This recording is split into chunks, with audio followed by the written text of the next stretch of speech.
Hello, welcome to the class.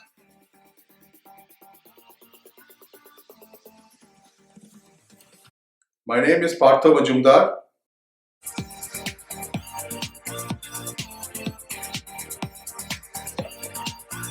Without any further delay, let's get started. We start our journey of analyzing the emotions expressed in the tweets that we have fetched. Now, the emotions will be analyzed based on the words which is used in the tweets that we have fetched. So the first step is to extract the words that have been used in the tweets. So in this video, we will go through how to extract the words that are available in the tweets.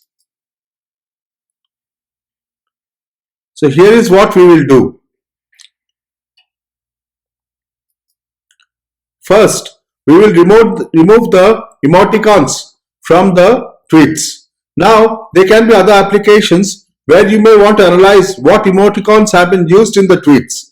However, for the emotional analysis, we should remove all the emoticons. So we will do the first step where we will remove the emoticons. Then we will form the corpus. After forming the corpus, we will remove all the hyperlinks what is available in the tweets. Now here again, we can have other analysis where we want to analyze the hyperlinks itself. So that will be a different analysis which you have to conduct. After we have removed the hyperlinks, we will clean the corpus. So we will see what are the steps we will take to clean the corpus. Then from the cleaned corpus, we will extract the words.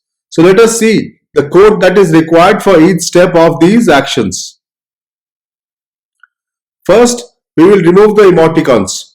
Now removing the emoticons basically means that identifying the emoticons and substituting them with a value. So what we will do is we will identify the emoticons and substitute them with a null or a blank. So the command what we require is a substitution command. So gsub is a command which does a global substitution. So we will use the gsub command to find the emoticons and replace them with a blank.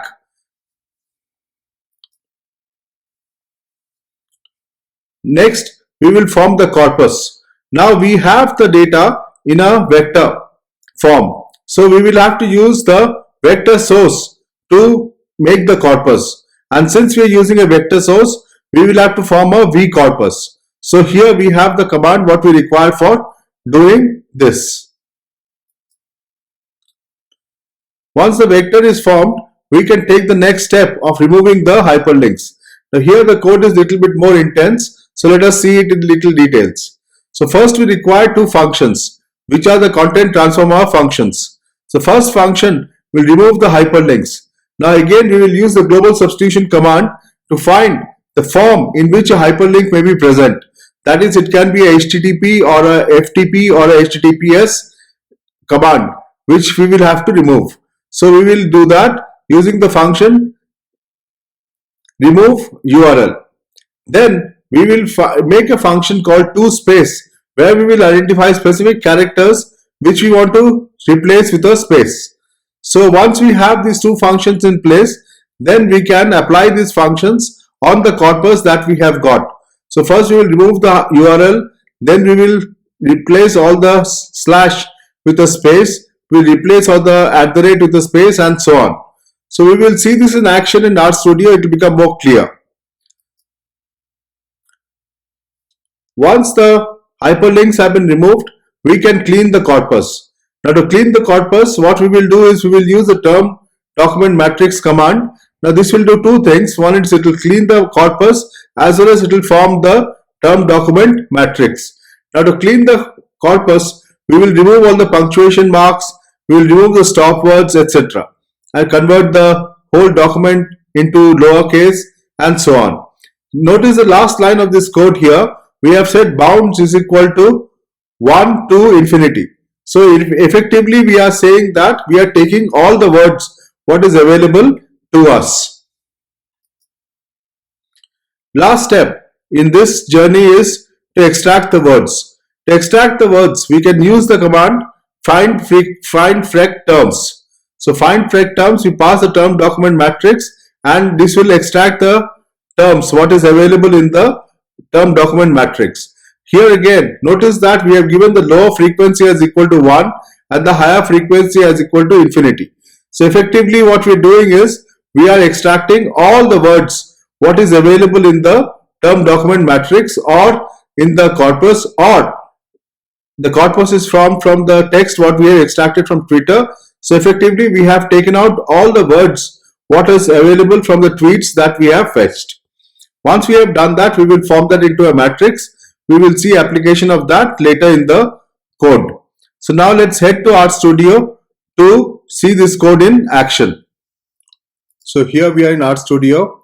We will first load the libraries. The libraries will require our TM for text mining, and we will also use DT for displaying the words that we extract. Of course, we require rtweet for fetching the tweets. So we will load the libraries first. Next, we will read the system parameters. We will form the token for Twitter.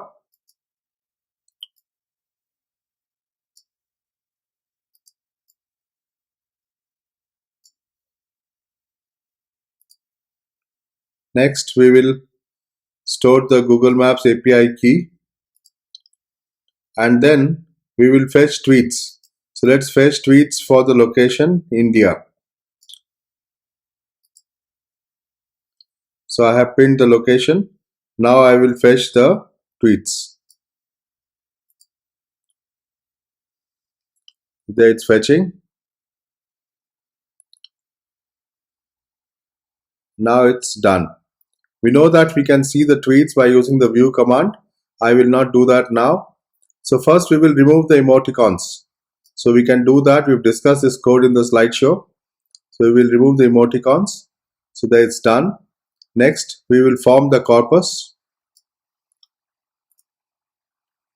Now, we will form the two functions that we require for removing the URLs. That is remove URL and toSpace. So the two functions are defined now. We will apply the functions to remove the hyperlinks. That's also done. Next, we form the term document matrix and clean the document. That's also done. Next, we find the words by using the function find frec terms. Okay, so far we have come to the stage where we have the words. Now we will convert that into a matrix. And as an extra step, now what we will do is we will form a data frame out of the words that we have extracted, and in the data frame we will sort the words according to the descending order of the frequency of the words in the document. So we have done that, and then if there are any words which are not available, we will remove those words. So that we have done everything now. So let us see what is the words that we have fetched. So we can just see the data frame. So there you see there are a lot of words. There are 7,500 words, unique words which have been found, and the frequencies are given here. So you can see that the frequencies. So now you can see that it is quite difficult to go through this list.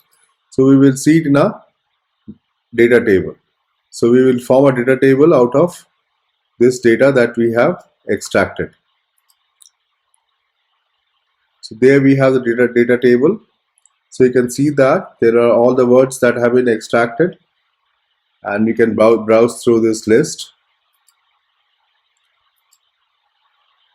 So you can see that there are altogether 8,003 words which have been extracted.